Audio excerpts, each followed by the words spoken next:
Karen thought she could just take over my pool like she owned it. I had barely been living in my new house for 2 months when she moved in next door and started acting like she ran the neighborhood. One weekend, I went out of town for a short work trip. When I returned, I saw something that made my blood boil. Karen had jumped the fence, invited her friends, and was hosting a full-blown party in my backyard pool. Loud music, floating drink holders, kids splashing.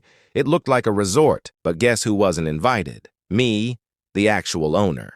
I walked in through the back gate, and Karen had the nerve to wave at me and say, "Oh, we're just borrowing it. You're never around anyway." I clenched my jaw, smiled politely, and walked away. That's when I decided that if Karen wanted to play dirty, I'd make her regret it.